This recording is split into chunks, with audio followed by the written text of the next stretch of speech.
যে কইছে উতুল্লিম বাদা যালিকা জানি ওলীদ বিন মুগীরার মা কান্দের বলে এত বছর পরে এই গোপন খবর তোকে কে দিল?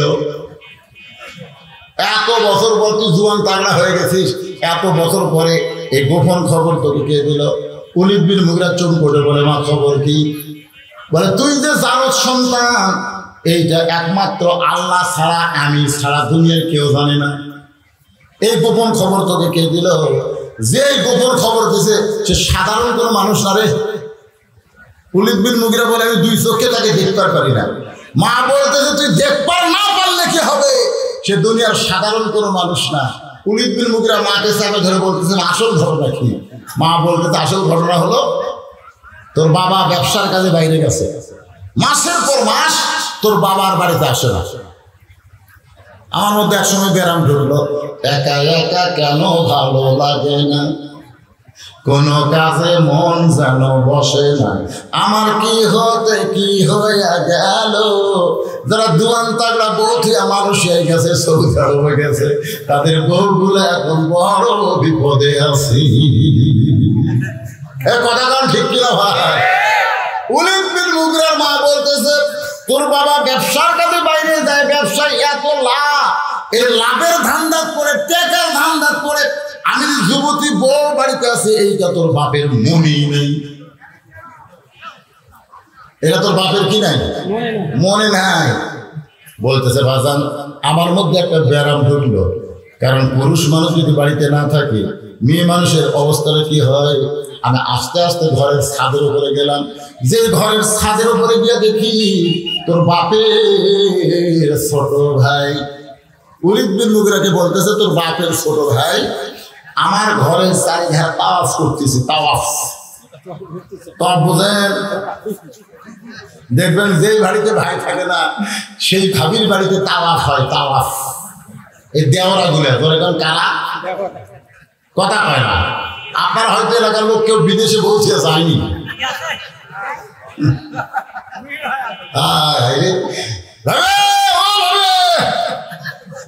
ভাবি তো ডাক শুনে কি হয়েছে গো? দেওরা বলতেছে ভাবি আপনার তো সাইজ ভাবি, মনে হয় আপনার বিয়েই হয়। এমন জায়গায় তাল মারছে, মনে হয় আপনার বিয়েই হয়নি। ভাবি কান্দের কয় এই কথা তোমার ভাই জীবনেও করে। আপনার বলেন তো দেওয়ারা এত তারিফ করার কারণ কি? ওভার ডিউটি পারবে, ওভার ডিউটি। ওলীদ বিন মুগীরার মা বলতেছে তোমার বাপের ছোট ভাই বাড়ির চারিধারে তাওয়াফ করতেছে। এই দৃশ্য দেখার পরে আমি একটু মেয়ে মানুষ একটু ইশারা দিলাম, আসলে রাস্তার যত যুবক নষ্ট এটা কিন্তু মেয়ে মানুষের কারণে। কারণ একটা যুবক আমাদের খারাপ হতো না যদি মেয়েরা বেপরদা না হতো। ধরে কোন ঠিক কিনা? একটু চোখে টিভি মারছি, মারা তালা থেকে নিচে নামছি, আশা ঘরের দরজা খুলছি, দেখি তোমার বাপের ছোট ভাই আমার দেওরা ঘরের মধ্যে ঢুকে বলতেছে ভাইয়া তোমার বর আমি যে দেবর, বুঝে দেখো ভাবি কার বেশি দাবি। ভাইয়া গেছে মালয়েশিয়ায়, আমি এখন আসি।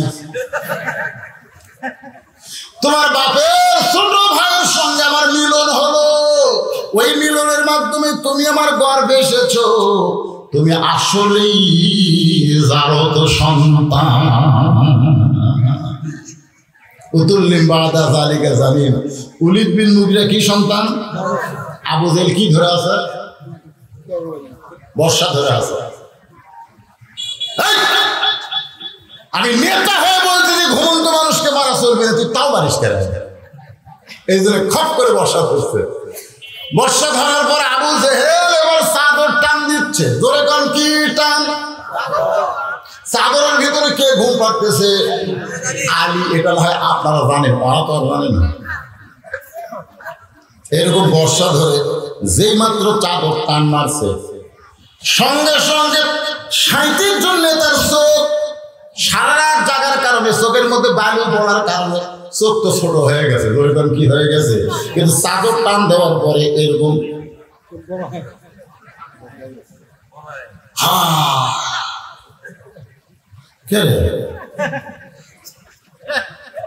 তোরা যে মাঝে মধ্যে জানলা দিয়ে ভুলকি মারে পড়া দিলি, কি দেখলি? ভাই আমরা যতবার দেখছি এইভাবে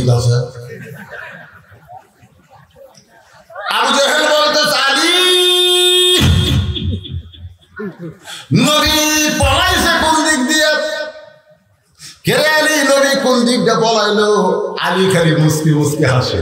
আবু জেহেল বলে হাসিস কেন? বলে হাসার কারণ হলো তোমরা পাওরা দিলে, তোমরা পাওরা দিলে কোন দিক দিয়ে গেল তোমরা বলবার পারো না। আর আমি ঘুমের মানুষ কিভাবে করি? এই জন্য রাসূল বলেছে আনা মাদিনাতুল ইলমি ওয়া আলী বাবুহা, আমি হচ্ছি ইলমের শহর, আলী হচ্ছে তার দরওয়াজা। সুবহানাল্লাহ। এমন কথা হযরত আলী বলেছে। আবু জেহেলের মুকুট পড়ছে ছাই, সবাই বলতেছে চলো যাই, চলো যাই। এখন পর্যন্ত বেশি দূর যাওয়ার পারেনি। আমাদের মনে হচ্ছে পাহাড়ের কোন গুহার মধ্যে আশ্রয় নিয়েছে। মক্কার যত পাহাড় আছে আমরা সব পাহাড় ঘেরাও করবো, সব পাহাড়। এই কথা বলে যখন সমস্ত 37 জন নেতারা দাবার যাচ্ছে, সঙ্গে সঙ্গে হযরত আলী ওই যে ঘুমের ঘর থেকে দাঁড়িয়ে বাহিরে আসে, বাহিরে চলে গেছে। ওই 37 জন নেতাকে বলতে, আমার নবীকে তোমরা খুঁজবে, কোন গুহার মধ্যে আছে নবীকে তোমরা খুঁজে বের করবে, আমার দিকে তাকাও।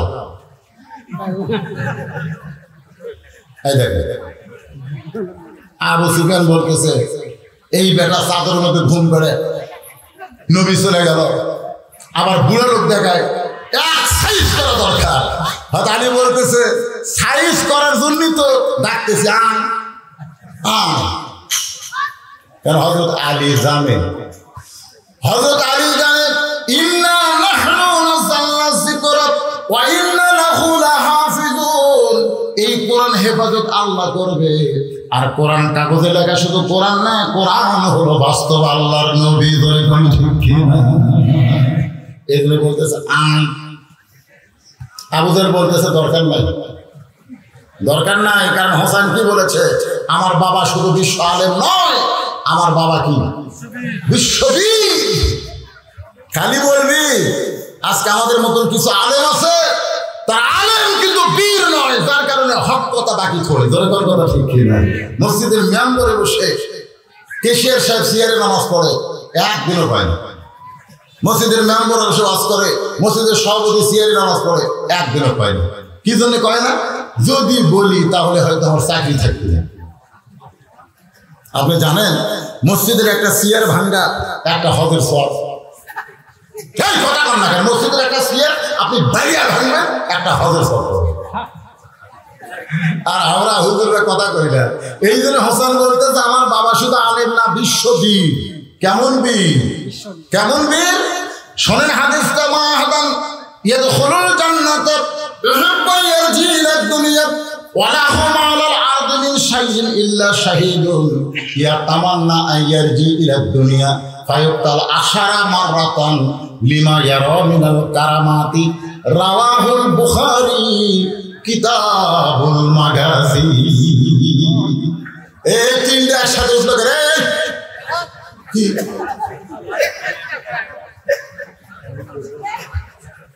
ঘুম ধরছে, ঘুম ধরছে না, না ঘুম ধরবে। হাফেজ মাদ্রাসার ছাত্র, তোর হুজুর নাই? তোর কে লিয়েছে রে বাবা? তোর কে লিয়েছে? না, যদি সমস্যা হয়, কারণ হাফেজ মাদ্রাসার বাচ্চারা ওয়াজ শোনা লাগবে না। তো এদের ওয়াজ শোনার কোনো দরকার নাই, এরা নিজেরা একটা করে কোরআন শরীফ ধরে কোন কথা ঠিক না। তোর খুব অসুন্দর সে উঠবে। এরা যখন আমার তো একটা মাদ্রাসা আছে বুঝলেন, এর কোরআন শরীফ নিয়ে তখন এরকম ঝোঁকিয়ার পড়ে বুঝলেন। আমি একদিন মাদ্রাসার বারান্দাতে চোখ বন্ধ করতেছি, চোখ বন্ধ করে দেখতেছি এরা কি। শোনেন, আল্লাহ পাক যেন আমাকে দেখাচ্ছে, আমাকে যেন আল্লাহ দেখাচ্ছে এরা হাফিজি মাদ্রাসার কোরআন শরীফ পড়তেছে না, এরা জান্নাতের পবিত্র বাগবাগন করতেছে। যারা রাস্তাতে গেলে, এই বাচ্চারা রাস্তাতে গেলে ফেরেশতারা নূরের পাকা বিছা দেয়। যা আমাকে পাখার বলতে যা। যারা পেশাব করে পানি দেয়, ওযু করে আল্লাহর কোরআন শরীফ পড়ে, লা ইয়ামুসুহু ইল্লাল মুতাহহারুন। আপনি এরকম বাচ্চাদের দেখবেন জীবনে এরা খারাপ হয়ে পেশাব করবে না। পেশাব করে আবার কি করে কাশকুল দিয়ে পানি দেয়। আর এইরকম প্রাইমারি বাচ্চা আমি বলতেছি আজ পর্যন্ত প্রাইমারির কোনো ছেলেকে আমি বসা থেকে পেশাব করা দেখি না, আমি দেখি। যারা একটু বড় 4 5 পড়ে তারা সেম খুলে মারে। আর যারা একটু ছোট এরা প্যান্টের ধারতে কাটতে পারবে, খারাপ হয়ে যাবে। আমি এক ছাত্রকে বললাম, কে কোন ক্লাসে পড়ি? বলে ক্লাস 2-এ পড়ি। তো কিভাবে পেশাব করা লাগে তোরকে স্যার তোর শিখাইনি? ওই ছেলে আমার দিকে তাকায় বলে, চাচা পেশাব প্রাইমারি যাই দেখি আমার স্যারই খারাপ হয় পেশাব করে, আর স্যারই খারাপ হয় আমার। ময়নারা, ময়নারা যদি মন চাই যাও, দাদা যাও না, যাও যাও, এরকম আর শোনা লাগবে না তো। এরা একটা করে ওয়াজ যাও, ময়নারা যাও। হাফিজ মাদ্রাসার যারা আছে যাও, কাল সকালে আবার সবক দিতে পারবে না, যাও যাও যাও। একটু জিকির করেন, লা ইলাহা ইল্লাল্লাহ, লা ইলাহা ইল্লাল্লাহ, লা ইলাহা ইল্লাল্লাহ মুহাম্মাদুর রাসূলুল্লাহ। সকলে বলি সাল্লাল্লাহু আলাইহি ওয়াসাল্লাম। হাসান হোসেনকে ঘর থেকে বের করে দিয়েছে, মনে আছে? দরজা যেই মাত্র বন্ধ, সঙ্গে সঙ্গে হযরত আলী মাথার টুপি খুলছে। এই শোনেন, সবসময় কিন্তু মাথার টুপি থোয়া যায় না। আপনার কি মনে করতেছেন আমি এখান থেকে ওয়াজ করে বাড়ির যাই আমি টুপি মাথা দেব? আমি যদি আর বউকে বলি, দেখো ঘন্টার পর ঘন্টা মানুষ ওয়াজ শুনলো, তোমার প্রতি মিনিটে 100 করে টাকা দেবো, 5 মিনিট 500 টাকা। আমার বউ নিজেই মাথার টুপি খুলে দিয়ে বললো, এই বক্তাগিরি বাদ দেন, বক্তাগিরি বাদ দেন। দরকার লোকের আপনার চিনে না, তাই বক্তা মানে। আমি চিনি না মালটা কি। আসলে ভাইজান, নিজের বইয়ের কাছে হুজুর কেউ হওয়া চায় না। যেই মাত্র ফাতেমা দরজা বন্ধ করে দিয়েছে, সঙ্গে সঙ্গে হযরত আলী মাথার টুপি খুলেছে। এটা কি হযরত আলী খুলেছে? এটা আল্লাহ নবীর সুন্নাত। নবী ঘরের মধ্যে বসে আছেন, এমন সময় মা আয়েশা ঘরের মধ্যে ঢুকছে, সঙ্গে সঙ্গে নবী দাঁড়ায় গেলেন। আয়েশা ঘরের মধ্যে ঢোকার কারণে নবী দাঁড়ায় গিয়া দৌড়ে গিয়া দরজা বন্ধ করে দিলেন, জানলা বন্ধ করে দিলেন। মা আয়েশা থরথর করে কাঁপতেছে। রাসূল বলে, আয়েশা কাঁপো কেন? বলে, হুজুর জুতার পরে আল্লাহর আরো ধন্য হয়ে গেল, সেই ঘরে যদি কোনো বেয়াদবি করে এই জন্য কাঁপতেছে। আল্লাহ রাসূল বলে, আয়েশা একজন নবীর জুতার পরশে আল্লাহর আরো ধন্য হয়েছে। আয়েশা বলে, হুজুর আপনি তো সেই নবী। রাসূল বলে, যতক্ষণ দরজা খোলা ছিল ততক্ষণ নবী ছিলাম, কিন্তু যেই মাত্র দরজা বন্ধ হয়েছে আমি নবী নই রে আয়েশা, আমি হলাম স্বামী আর তুমি আমার বিবি। মা আয়েশা দৌড়ে এসে নবীর বুকের মধ্যে ঢুকছে। নবীর বুকের মধ্যে যেই ঢুকছে, নবী ডান হাতটা পিঠের উপরে একটু চাপা দিয়েছে। একটু চাপা দিতেই আল্লাহ কয়, জিবরাইল, নবী ঘরের মধ্যে যে আমল করতেছে আমি আল্লাহর আরশ খুশি হয়ে গেছে, তাড়াতাড়ি নবীর কাছে কোরআন শরীফ নিয়ে যায়। ফেরেশতা জিবরাইল এসে নবীকে বলতে, হুজুর ঘরের মধ্যে আপনি কি করতেছেন? নামাজ পড়তেছেন না জিকির করতেছেন? আপনি কি করতেছেন আমি জানি না, তবে আল্লাহ তাআলা আয়াত নাযিল করলেন। হুন্না পড়েন, হুন্না লিবাসুল লাকুম ওয়া আনতুম লিবাসুল লাহুন্না। স্বামী হলো বিবির পোশাক, বিবি হলো স্বামীর পোশাক। সাল্লাল্লাহু আলাইহি। তো এখন আলী মাথার টুপি খুলে দুই কানা হাত বাড়ায় দিচ্ছে, হাসান হোসেন বাইর করে দিছে, দরজা বন্ধ। হযরত আলী দুইটা হাত যেই মাত্র বাড়ায় দেয়, সঙ্গে সঙ্গে নবীর মেয়ে ফাতেমা দৌড়ে এসে আলীর বুকের মধ্যে ঢুকে চোখের পানি বের করে বলে, স্বামী গো, আর কোনোদিন ঘর সাজাবার পারবো না, আর কোনোদিন হাসান হোসেনকে সাজাই দিবার পারবো না, আর কোনোদিন সাইজা গইজা আপনার সামনে দাঁড়াবো সেই সময় আমার হবে না, কারণ আজকে গভীর রাতে ফাতেমার মৃত্যু হবে। যেই মাত্র কইছে গভীর রাত্রে ফাতেমার মৃত্যু হবে, গাছের গোড়া কাটলে গাছটা যেমন ঠাস করে পড়ে যায়, তেমনি পড়ে গেলেন হযরত আলী ঘরের মাঝে। মা ফাতেমা মুস্কি মুস্কি হাসতেছে। যিনি গভীর রাত্রে মৃত্যুবরণ করবে তিনি হেসে হেসে এসে স্বামীর মাথাটা কুড়াতের উপরে নিয়ে কপালে একটা চুমু দিয়ে বলতে, স্বামী গো, আপনি হলেন আসাদুল্লাহিল গালিব, আপনি হলেন আনা মাদিনাতুল ইলমি ওয়া আলী বাবুহা, আপনি হলেন জ্ঞানের দরজা, আপনি হলেন সিংহ আল্লাহর। আপনি এরকম দুর্বল হয়ে কেন পড়ে গেলেন? আপনি কি জানেন না আসলে যাইতে হবে? সবাই কন আসলে আজকে মাস্তানি মারতেছে, আজকে মাস্তানি মারতেছে, কোরআনের হক কথা বলবার দিচ্ছে না, কোরআনের মাহফিল করতে অনুমতি লাগবে, মাস্তানি মারতেছে, যে কোনো সময় যাওয়া লাগবে। জনগণ কত ঠিক কথা বল না, যাওয়া লাগবে না, কি নিয়ে যাবেন? আল্লাহ বলেছেন লা তামুতুন্না, মৃত্যুবরণ করিস না রে ইল্লা ওয়া আনতুম মুসলিমুন, যতক্ষণ মুসলমান না হবে। এখানে যত মানুষ আমরা আছি, আমরা মরতে চাই, আমরা মরতে চাই না? কতক্ষণ মরতে চাই না? যত চেষ্টা করি, বাঁচার কি বুদ্ধি আছে নাকি? কিন্তু কি হয়ে মরবো না, মুসলমান। আল্লাহ বলেছেন লা তামুতুন্না, মৃত্যুবরণ করো না ইল্লা ওয়া আনতুম মুসলিমুন, যতক্ষণ মুসলমান না হবে। আর মুসলমান হয় মরবে গেলে কি করা লাগবে? মনে করেন যারা এশার নামাজ পড়েনি, মনে করেন আপনাদের মধ্যে এখানে যারা বসে আছে এশার নামাজ যারা পড়েননি, ফজরের আগে যদি আপনি মরে গেলেন, ফজরের আগে কতগুলো হুজুর আপনার জানাজা করলে আপনি মুসলমান। কতগুলো পৃথিবীর সমস্ত মুসলমান যদি আপনার জানাজার নামাজ পড়ে, তারপর আপনি মুসলমান না। কারণ রাসূল বলেছে মান তারাকা সালাতু মুতাম্মিদান ফাকাদ কাফারা, ইচ্ছা করে একটা ওয়াক্ত নামাজ যারা বাদ দিল, আল্লাহর সঙ্গে তারা কুফরি করবে। কথা বল না কেন? কারা কারা এশার নামাজ পড়েনি? এই যুবক, যদি ফজরের আগে মরে যাস কোনো লাভ নেই। আর যদি এশার নামাজ পড়ে ফজরের আগে যদি মারা যায়, পৃথিবীর কেউ যদি তার জন্য জানাজা নাও করে, ওই নামাজের কারণে আল্লাহ 8টা জান্নাতের দরজা খুলে দিবে। বিশ্বাস আছে? এদের সবাই আমার সঙ্গে বলেন, আসলে যাইতে হবে। সুন্দর করে বলা যাবে না, আসলে। ফাতেমা বলে স্বামী আসলে যাইতে হবে। আমি সব সময় পর্দার মধ্যে ছিলাম। রে মায়েরা শোনেন, ফাতেমা বলতেছে আমি সবসময় পর্দার মধ্যে ছিলাম, আল্লাহর কাছে দোয়া করেছি আল্লাহ এই ফাতেমার মৃত্যুরা যেন পর্দার মধ্যে দেয়। আল্লাহ আমার দোয়া কবুল করেছে। এদের গভীর রাত্রে আমার মৃত্যু হবে, আমি মরে যাওয়ার পরে আমার 3টা চাওয়া আপনাকে পুরা করা লাগবে। যেই মাত্র ফাতেমা বলেছে আমার 3টা চাওয়া পুরা করা লাগবে, আলী কান্দের বলে ফাতেমা আমি গরিব রে, আমি গরিব রে, দুনিয়ার জীবনে তোমার কোনো চাহিদা আমি পূরণ করতে পারিনি, আর মরার পরে তুমি কি চাওয়া?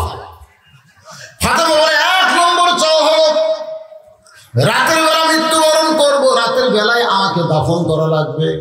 আমি রাত্রে মরতেছি, দিনের বেলা দাফন করলে চলবে না, রাতের বেলায় মারা যাব, রাতের বেলায় আমাকে দাফন করা লাগবে। আমার 2 নম্বর চাওয়া হলো আমার কোনো জানাজার ব্যবস্থা করবেন না। আলী বলতেছে তুমি নবীর কলিজার টুকরা, তোমার মৃত্যুর খবর শুনলে হাজার হাজার মানুষ জানাজায় সামিল হবে। ফাতেমা বলতেছে লাভ কি? লাভ কি? 1 লক্ষ মানুষ যদি জানাজায় বলে ফাতেমা ভালো, আর আপনি যদি বলেন আমার ফাতেমা ভালো না, ওই লক্ষ মানুষের দোয়া দিয়ে ফাতেমার 1 তিল পরিমাণ লাভ হবে না। আর দুনিয়ার তামাম মানুষ যদি বলে ফাতেমা খারাপ, আর আপনি যদি বলেন আমার বউ ফাতেমা ভালো, এক স্বামীর সার্টিফিকেটে ফাতেমার 8টা জান্নাতের দরজা খুলে গেল। সুবহানাল্লাহ, একটু জোরে কত দেখি। তাহলে আপনার বলেন তো বউ ভালো হওয়া লাগবে কার কাছে? আরো জোরে কর, কার কাছে? আর আমাদের গুলো ল বলতে কি কর, খালি তুমি আমার দিক করে, তুমি টোটাল পাড়া খুঁজে দেখো আমার বিরুদ্ধে কেউ উঠে। গোটা পাড়া লোক ভালো পায়, আপনার বলেন তো গোটা পৃথিবীর লোক যদি আপনার বউ ভালো পায় আর আপনি যদি খারাপ করেন, আল্লাহ কোনটা গ্রহণ করবে? যারা পর্দার অন্তরে বসে আছে একটু সাজিয়ে গুজে সব বাড়ির থেকে দেখা যায়, বাড়ির যখন থাকে পেতনি হয়ে ঘরে, এটি হলুদ ঘোরা চলছে, এটি মরিচ ঘোরা চলছে, গোটাল গাও ভেঙে। আর যখন কোনো জায়গায় বেড়াবার দেখবে, ওরে বাবা রে, শোকের ভিতর থেকে আলা বালা মালা সব বাড়ি করে আসতেছে। স্বামী বলতে কোথায় যাবা? বেড়াবার যাবো। ও আফসোস, স্বামী জানতেছে বেড়াবার যাবে মানে মানুষের থেকে বাড়তে পারে। ছোট্ট মেয়ে ফাতেমা, আমি সেদিন শশীবদিনে ওয়াজ করছি, 9 বছরের মেয়ে ফাতেমা হাতত চুরি দিয়ে মুসকি মুসকি হাসতেছে। রাসূল এসে লোকমা দিয়েছে, লোকমা দিছে, যে ফাতেমা দুনিয়া থেকে সাজবে, আল্লাহ তার আখিরাতের শ্বাস কেড়ে নিবে। সঙ্গে সঙ্গে ফাতেমা হাতের চুরি খুলে মাটি ফেলে দিচ্ছে। নবী দৌড়ে গিয়ে চুরি খুঁড়ে পকেটের মধ্যে ঢুকায় ফাতেমার কপালে চুমা দিয়ে বলতেছে, মা একদিন তোমার নাকে নাক ফুল পরানো হবে, একদিন তোমার কানে দুল পরানো হবে, একদিন তোমার গলায় মালা পরানো হবে। ফাতেমা বলতে যে কবে কবে কবে? আল্লাহ নবী বললেন, যেদিন তোমার বিবাহ হবে মেয়েরা কেবলমাত্র এক ব্যক্তির জন্য সাজতে পারবে, সেই ব্যক্তি হলো তার স্বামী। স্বামীরা সুবহানাল্লাহ কয় না কিছু, এর আজকে আপনাদের বিরুদ্ধে না পক্ষে? সুবহানাল্লাহ কর না কেন? মেয়েরা কেবলমাত্র কয় ব্যক্তির জন্য সাজবে? এরকম কয় না। আর সেই ব্যক্তিকে স্বামী ছাড়া অন্য কারোর জন্য নারীদের সাজা হারাম। সাজবে খালি স্বামীর জন্য। গলাত মালা দিবি স্বামীর জন্য, হাতত বালা দিবি স্বামীর জন্য, যদি ছোট লিপস্টিক দেওয়া লাগে স্বামীর জন্য, সব স্বামীর জন্য। কে রে তোরা কার জন্য রে? আর রাসূল কি বলেছেন? মেয়েরা সাজবে বিয়ের আগে না পরে। এখন বিয়ের আগে না পরে। আর আমাকে বলে হাই হিল করে কিল করতেছে। আগে অন্না তাও এরকম সামনে বুক ঢাকতেছিল, এখন অন্না ঘুরে পিছন নিয়ে গেছে। আমাদের ছেলেগুলো লাটুর মতন ঘুরতেছে, লাটু ঘোরা। ওদের একটা গান আছে, সাবি মাইরা দিছে সাইরা, সাবি মাইরা দিছে সাইরা, জনম ভরা ঘুরিতাছে মন আমার দেহ ঘুরি সুন্দর করি বানাইছে কোন কারিগরে। এদের যুবকেরা লাটুর মতন ঘুরতেছে, কান ধরে ঘুরতেছে। দুই চারটা মেয়ে মানুষ অসুন বেড়াচ্ছে, বেটি সাওয়াজ, ওরা খালি মিস করে আছে। মাহফিল কমিটিকে আমি বলবো, ভাই আপনারা ওই দিকে একটু খেয়াল থাকুন। প্রশাসনের ভাইরা, পুলিশ ভাইরা যদি থাকে ওই দিকে আপনারা একটু খেয়াল থাকুন। এই মাহফিলের দিকে কোনো খেয়াল থাকার দরকার নাই, কারণ কোরআনের আঙ্গিনায় যখন বসে যাবে আল্লাহ তাআলা ইন্না নাহনু নাযালনা যিকরা ওয়া ইন্না লাহু লাহাফিজুন, এই কোরআনের ওসিলায় গোটা মাহফিলকে আল্লাহ হেফাজত করবে। জনগণ কথা ঠিক না? সামের মধ্যে যারা ঢুকছে কোনো জ্ঞানদাম আছে? আল্লাহর বান্দার একটু মনোযোগ দেন।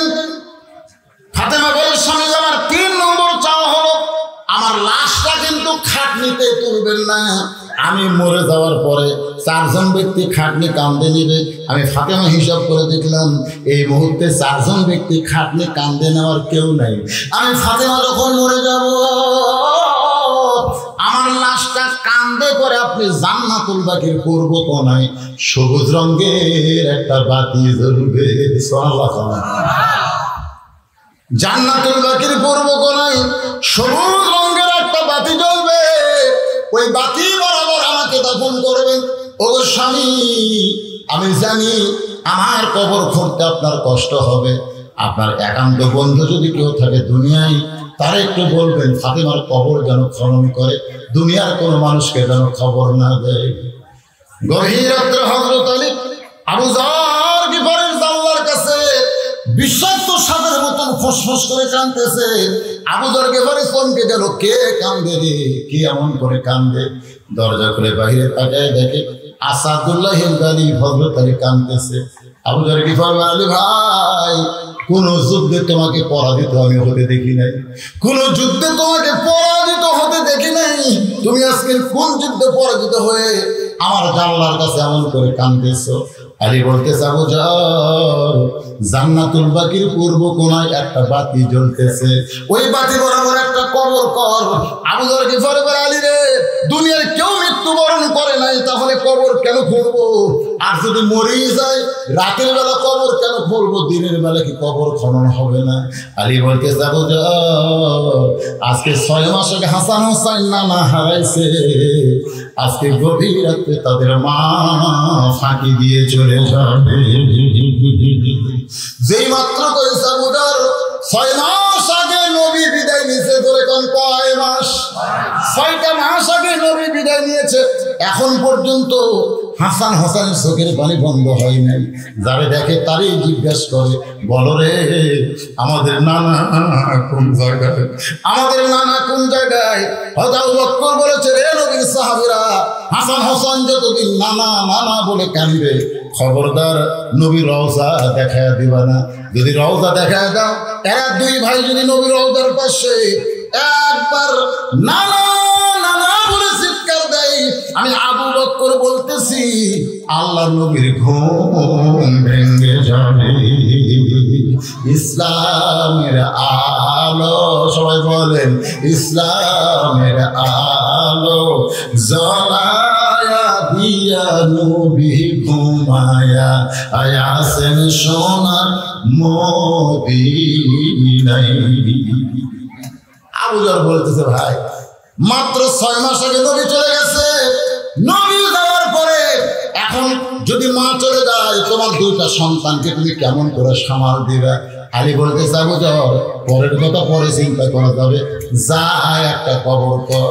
ওই গভীর রাত্রে কোদাল নিয়ে আবু যর গিফারি জান্নাতুল বাকির পূর্ব কোণায় গিয়ে দেখে সবুজ রঙের একটা বাতি জ্বলতেছে, যেই বাতির কোনো তার নাই, যেই বাতির কোনো সুইচ নাই।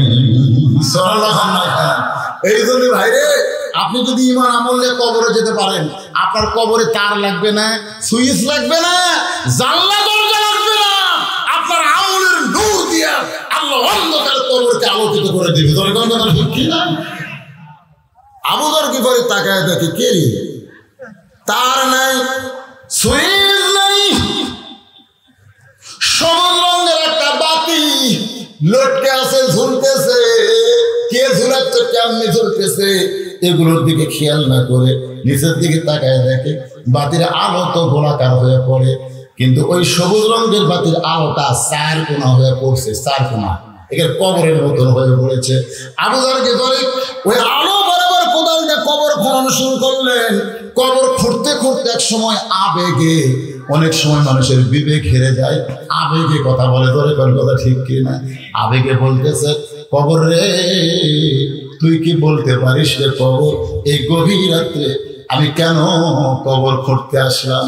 মানুষ মরে গেলে দিনের বেলায় তো কবর খুঁড়লে হয় রে কবর, কিন্তু এই গভীর রাত্রে কেন কবর খুঁড়তে আসলাম?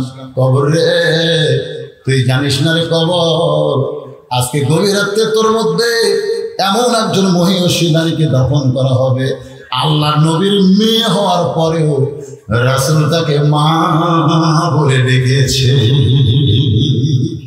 সুবহানাল্লাহ। আল্লাহ রাসূলের কি মেয়ে, মেয়ে মেয়ে হওয়ার পরেও রাসূল তাকে কি বলে ডাকছে? জোরে বলেন না, কি বলে ডাকছে? মা। 3টা বিবি নবীর সঙ্গে গল্প করতেছে, 3টা। একটা হলো উম্মাহাতুল মুমিনিন আয়েশা, একটা হলো উম্মাহাতুল মুমিনিন সাউদা, একটা হলো হাফসা। 3টা বিবি যখন নবীর সঙ্গে গল্প করে, নবী যখন বইয়ের সঙ্গে গল্প করে, তখন কে নবী থাকে তাই এখানে স্বামী হয়ে যায়। আমাকে নবী আবার নবীর দিক দিয়ে 1 নম্বর, স্বামীর দিক দিয়ে 5 নম্বর। সবাই জোরে করে, আমাদের মতন স্বামী এক বইয়ের আমরা মন্ত্র করার পারি না। আর 9টা বউ নবী সকালবেলা ধরছে, হুজুর আজকে আপনি বলা লাগবে আমাকে 9 জনের মধ্যে কাক বেশি ভালোবাসে, বলা লাগবে। নবী চিন্তা করলো 9 জনের মধ্যে কাক বেশি ভালোবাসি, এ কথা বলা মাত্রই পিটাপিটি শুরু হবে, ধরে করবে। আল্লাহ রাসূল বলে, আল্লাহ যতদিন আমার খাদিজা বউ ছিল এই প্রশ্ন কোনোদিন করেনি আল্লাহ, কিন্তু আজকে কি বিপদে পড়লাম।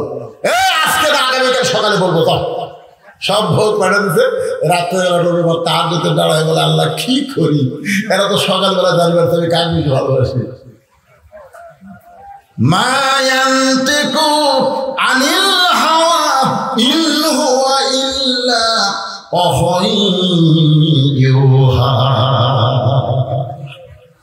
এক টোপলা খেজুর নিয়ে গভীর রাত্রে আয়েশার ঘরের দরজা, আয়েশা রে, আয়েশার দরজা খুলে বলতে আমি জানি আপনি আমাকে সবচেয়ে ভালোবাসেন, দিনের বেলা কবার পারেননি, রাত্রে কবার আইসে। রাসূল বলে, না, ভালোবাসার কথা আগামীকাল, এখন তোমাকে 2টা খেজুর দিলাম, তুমি কাউরে কয়ো না। হাফসার ঘরের দরজা, হাফসা রে, হাফসা দরজা খুলে দিলে 2টা খেজুর দিয়ে বলে, কাউরে কয়ো না। ও সাউদা বলার সঙ্গে সঙ্গে দরজা খুলে দিয়েছে, 2টা খেজুর দিয়ে কাউরে কয়ো না। উম্মে সালমা রে, সঙ্গে সঙ্গে দরজা খুলে দেয়, 2টা খেজুর দিয়ে বলে, কাউরে কয়ো না। প্রত্যেকটা বিবির দরজা খুলে 2টা করে খেজুর দিয়ে শর্ত দিল, খবরদার কাউরে কইব না। পরদিন সকালবেলায় 9টা বউ ঘিরে ধরে বলে, হুজুর এখন বলেন আমাদের মধ্যে কাকে সবচেয়ে বেশি ভালোবাসেন? আল্লাহ রাসূল বলেন, গভীর রাত্রে মহব্বত করে তাকে 2টা খেজুর দিছি, তাকে সব চাইতে বেশি ভালোবাসি। প্রত্যেকটা বউ করে মাথা ঝোঁকায়, কিন্তু কেউ তো জানে না যে সবাইকে দিছে। তাহলে স্বামী হিসাবে আমাদের নবী কয় নম্বর? 3টা বইয়ের সাথে গল্প করতে, সেই গল্প। ইতিমধ্যে নবীর মেয়ে ফাতেমা ঘরে ঢুকছে। যে ঘরে ঢুকছে সঙ্গে সঙ্গে আমার বসা নবী দাঁড়িয়ে গেছে। যে নবী বসে আসছিল বউদের সাথে গল্প করতেছে, মেয়ে ঢোকার সঙ্গে সঙ্গে দাঁড়ায় সালাম দিয়ে বলে, মা আপনি কেন কষ্ট করে আমার ঘরে আইছেন? আমারে ডাকলি তো আমি আপনার কাছে যাইতাম। সুবহানাল্লাহ। এই কথাতে আয়েশার মা আয়েশা বাজি আল্লাহ নবীর আঙ্গুল ধরে বলতে, হুজুর আপনি কি করেন? মেয়ে বাপের কাছে আইছে আর বাপ দাঁড়ায় তাকে সালাম দিয়ে বলে, আপনি কেন আইছেন? আমার ডাকলে আমি যাইতাম। এইটা কেমন কথা? আল্লাহ রাসূল বলে, আয়েশা তুমি শুধু নাও, দুনিয়ার সবাই জানে ফাতেমা আমার মেয়ে, কিন্তু আমি নিজের চোখে দেখেছি, শুনিনি, আমি নিজের চোখে দেখেছি ফাতেমা আমার মা। সুবহানাল্লাহ। দুনিয়ার সবাই জানে ফাতেমা আমার মেয়ে, নিজের চোখে দেখেছি ফাতেমা হইল আমার মা। সঙ্গে সঙ্গে আয়েশা বলে, ইয়া রাসূলুল্লাহ নিজের চোখে কেমনে দেখলেন? হুজুর আপনি যদি আমাদের একটু বলেন তাহলে আমরাও তো এটা জানতে পারি। রাসূল বললেন, তাহলে শোনো, তাইফের ময়দান থেকে রক্তমাখা শরীর নিয়ে যখন মক্কা আসলাম তখন আমার 4টা মেয়ে ছিল। ধরে কোন কয়টা? কুলসুমা, জয়নাব, রুকিয়া। ওরা 3 বোন ঘরের মধ্যে এসে বলতেছে, বাবা আপনি তাইফে না গেলেই ভালো করতেন। বাবা তাইফ বসলে এত পাথর মারছে, এই কষ্ট আপনি কেমনে সহ্য করবেন? আমার 3টা মেয়ে বলতেছে এই কষ্ট কেমনে সহ্য করবেন? এই কথা বলে 3টা মেয়ে যখন ঘর থেকে বাইরে যায়, এমন সময় ফাতেমা ঘরের মধ্যে ঢুকে দরজা বন্ধ করে দেয়। রাসূল বলে, ফাতেমা দরজা কেন বন্ধ করলি মা? ফাতেমা বলতেছেন, বাবা ইব্রাহিম নবীর জন্য নমরুদের চুলা যদি আল্লাহ শান্তির বাগান বানায় দেয়, মুসা নবীর জন্য আল্লাহ যদি দরিয়াকে রাস্তা বানায় দেয়, তাহলে আমার বাবার জন্য তাইফের পাথর আল্লাহ কেন তুলা বানাবার পারলো না? ও বাবা আমি জানি আমার বাবাকে আল্লাহ ভালোবাসে না। জন্মের আগেই আমার বাবার বাবা দুনিয়া থেকে চলে গেছে। মাত্র 6 মাস বয়সে আমার বাবা মা হারা হয়েছে। বাবা গো, তাইফবাসী পাথর মারছে বাবা, এই কষ্ট আমি কেমনে সহ্য করব? বাবা এই কষ্ট আমি কেমনে সহ্য করব? রাসূল বলে, আয়েশা রে আমার 3টা মেয়ে বলতেছে, বাবা আপনি কেমনে কষ্ট সহ্য করবেন? আর আমার ফাতেমা বলতেছে, এই কষ্ট আমি কেমনে সহ্য করব? বাবা আমার মেয়ে কাঁদতে কাঁদতে ঘরের বাহিরে গিয়া উনুনে চুলার উপরে পানি গরম করতেছে, জয়তুনের তেল গরম করে আবার ফাতেমা ঘরের মধ্যে ঢুকে দরজা বন্ধ করে দেয়। আমি রাসূল বললাম, ফাতেমা আবার দরজা কেন বন্ধ করলি মা? ফাতেমা বলে, বাবা সন্তান যখন বড় হয় ওই সন্তানকে গোসল করাতে গেলে দরজা খুলে গোসল করানো যায় না বাবা। এই বলে ফাতেমা দরজা বন্ধ করে দিয়ে নবী বলেন, আয়েশা রে আমার মাথা ফাতেমার উড়াতে নিয়ে আমার শরীরের জুব্বা খুলে যত জায়গায় তাইফবাসী পাথর মারছে আয়েশা, প্রত্যেকটা জায়গার উপরে ওই নরম কাপড় গরম পানিতে চুবড়াইয়া আমার গোটা দেহ পরিষ্কার করে ফাতেমার নরম আঙ্গুলের মধ্যে ওই গরম জয়তুনের তেল নিয়ে আমার ক্ষতস্থানে যখন মালিশ করে দেয়, আমি কখন যেন ছোট বাচ্চার মতো ফাতেমার উড়াতে বালিশ বানায় ঘুমায় গেছি। ওই ঘুমের ঘুরে আমি স্বপ্নে দেখতে পাই আয়েশা আমার মা আমিনা আমার শিওরের পাশে কাঁদতেছে। সেই 6 বছর বয়সে মাকে হারাইছি। এত বছর পরে মাকে পাওয়ার পরে মার হাতটা খপ করে ধরে বললাম, মা আইসেন যখন আর আপনাকে কিন্তু যাইতে দিব না।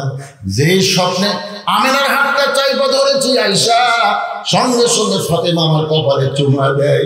ফাতেমা যখন চুমো দিছে ফাতেমার চোখের পানি আমি নবীর চোখের মধ্যে ঢুকে দিয়া চোখের পানি আমার চোখের মধ্যে ঢুকে চেতন পায়ে দিকে ফাতেমা কাঁদতেছে। রাসূল বলে, ফাতেমা কেন কাঁদতেছিস মা? ফাতেমা বলে, বাবা আপনি মনে হয় স্বপ্ন দেখছেন বাবা, আপনি স্বপ্নে মা বলে আমার হাতটা চাইপা ধরছেন, এখন পর্যন্ত আপনি হাতটা ধরে আছেন বাবা। রাসূল বলে, ফাতেমা স্বপ্নে মা বলে যদি তোর হাতটা চাইপা ধরে তাহলে তুই সন্দেহ না, আজ থেকে তুই শুধু আমার মেয়ে না, তোর চেহারার মধ্যে রয়েছে আমার মামি।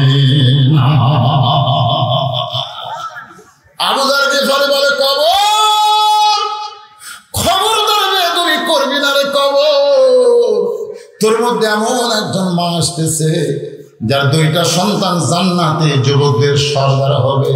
প্রত্যেক জুমার সানি খুতবায় ইমাম সাহেব আপনাদের শোনায় দেয় সাইদুস শাবাবে আহলিল জান্নাহ হাসান ও হুসাইন রাদিয়াল্লাহু তাআলা আনহুমা। আপনারা শুনেন না? এই যুবকেরা খালি ফেসবুক চালাচ্ছে। জান্নাতে যাবার গেলে হাসান হোসেন যদি সিগনেচার না দেয়, তোমরা কার আদর্শ মানবা? শাকিব খান আমাদের বাংলাদেশে বগুড়ার জামাই রে 1 নম্বর লুচ্চা। শাকিব খান কিন্তু অপু সরকার বিয়ে করছিল, ঠিক কিনা? বিয়ের খবর কেউ জানে না। বাচ্চার বয়স যখন কয় বছর তখন জনগণ জানতে শাকিব খান কাম সারছে। কিছুদিন আগে একটা দেখা গেল বুবলি 2.5 বছরের বাচ্চা, ওর বাপা নাকি শাকিব খান। এখন পূজা সেরি বলতেছে আমারও পেট বড়। এই লুচ্চাকে কিছুদিন পর ফুটবল খেলা হবে বিশ্বকাপ। আমার গ্রামে এক ছেলে 13 হাত আর্জেন্টিনার পতাকা বানাতে, 13 হাত। আমি কইলাম রে, একবার বাংলাদেশের এক সাংবাদিক মেসি প্রশ্ন করছিল, মেসি ও মেসি, বাংলাদেশের লক্ষ লক্ষ কোটি কোটি আপনার ভক্ত আছে, আপনি সেই বাংলাদেশ চেনেন? মেসি কয়, বাংলাদেশ পৃথিবীতে আছে কেবল শুনলেন। দেখছেন, যেই মেসির ভক্ত, মেসির কাটিং নিয়ে চলাফেরা করে, এই মেসি বাংলাদেশের নামই শুনেছে। কত বড় গর্ধ আমাদের যুবকেরা। নেইমারও প্লে পাগল, নেইমার। দেখবেন কিছুদিন পর ব্রাজিলের পতাকা, আর্জেন্টিনার পতাকা। আমি সরকারকে বলবো যে বাংলাদেশের রাজাকার ওই সারারাই যারা দেশের বাড়িতে বাংলাদেশের পতাকা বাদ দেয় অন্য দেশের পতাকা ধরে কথা না। কতগুলো বাড়ি আবার আর্জেন্টিনার রং করছে, গোটাল বাড়ি আর্জেন্টিনার রং। মানতাসাব্বাবি কওমিন ফাহুয়া মিনহুম। আল্লাহ রাসূল বলেছেন, যার সাথে যার মহব্বত তার সাথেই তার জিয়ারত। ওই মেসির সাথে জাহান্নামে যাওয়া লাগবে, ওই নেইমারের সাথে জাহান্নামে যাওয়া লাগবে। কথা বল না, জাহান্নামের যুবকদের সর্দার হবে 2 জন, হাসান আর হুসাইন। এই হাসান হুসাইনের সাথে মহব্বত করো যুবক।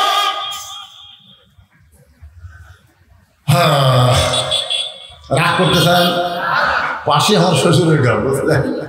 হয়তো শিবগঞ্জ অনেক শ্বশুরের গ্রাম থেকে লোকজন এখানে আসতে পারে, এই জন্য আমি কিন্তু কাটে বাস করতেছি। মানে যা মগত আসতেছে সব বলে পারতেছি না, শ্বশুর আছে। তাছাড়া আজকে দিতাম বাবা, কারণ আমি তো জানি কালো ধামার বাস করে দিবি না, আজই শেষ ধামা দিয়ে যাবে। হ্যাঁ থাক, শ্বশুর থাক, অসুবিধা।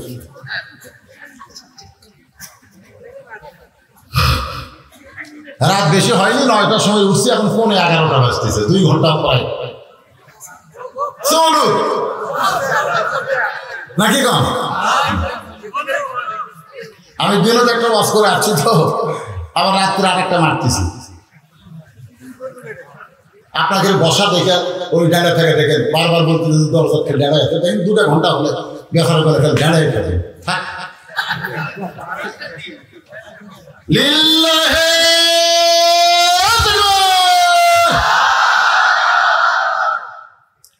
আবু যার গিফারি বলে, খবরদার বেয়াদবি করবি না, তোর মধ্যে এমন একজন বিবি আসতেছে যার স্বামী হলো আসাদুল্লাহিল গালিব। সুবহানাল্লাহ করেন না? কি আসাদুল্লাহ? যে অবস্থায় করতেছিলাম, হোসেন বলতেছে না, আমার বাবা শুধু আলেম না, আমার বাবা হলো বীর। কদ্দুর বীর, কত বড় বীর! কামুজ দুর্গের দরজা হ্যাঁচকা টান মারছে, হ্যাঁচকা। হ্যাঁচকা টান মারছে, দরজা ঢাল হয়ে গেছে। যে দরজা 50-60 জন লোক ঠেলে খুলবার পারে না, ওই দরজা বানাতে ঢাল। তার ডান হাতত না বাম হাতত, ডান হাতত তরবারি, বাম হাতত ঢাল। যত কাফের আছিল মারছে, তো একটা কাফের আর থাকে সব দৌড় মারছে। রাগ করে দরজা ফেলা দিচ্ছে, 80 গজ দূরে গিয়ে পড়েছে। জিহাদের ময়দানে আল্লাহর পক্ষ থেকে ডিগ্রি হলো আসাদুল্লাহিল গালিব। সুবহানাল্লাহ। তিহিমা প্রান্তরে নবী যখন সাহাবের দিনে আলোচনা করতেছে, শোনেন, ইতিমধ্যে আল্লাহ নবীর চোখ দিয়ে দর দর করে পানি পড়তেছে। সাহাবীরা বলে, রাসূলুল্লাহ এত সুন্দর ওয়াজ করেন, অথচ চোখ দিয়ে পানি পড়ে কেন? রাসূল বলতেছে, তোমরা তো জানো না, এই মুহূর্তে আল্লাহ পাক আমাকে জানালো মক্কার সবচাইতে বড় বীর, তার নাম হলো আমর। যেরকম তার নাম কি? প্রতি সন্ধ্যায় 21 কেজি খাদ্য খায়, জিহাদের ময়দানে 3.5 মণ তরবারি যুদ্ধে যায়। আজকে সেই আমর কাবা শরীফ সে শপথ করছে, আমি রাসূলের মাথা না কাটা পর্যন্ত ওই পানি খাবে না। তো এই কথা জানার পরে আমার চোখ দিয়ে একটু পানি আসতেছে। ওসমান গনি বলে, ইয়া রাসূলুল্লাহ এত বড় বীর যখন আপনাকে হত্যা করতে আসতেছে, তাহলে আমরা দোয়া করি আল্লাহ যেন আমরের হাত পা অবশ করে দেয়। কি করে আমরা দোয়া করি না? আমরা দোয়া করি আল্লাহ আমরা হাত পাও যেন অবশ হয়ে যায়। তা আল্লাহ রাসূল ওসমানের কথা মতো হাত তুলিছে, দোয়া করবে আল্লাহ আমরা হাত পাও অপতি অবশ করাই পারে না।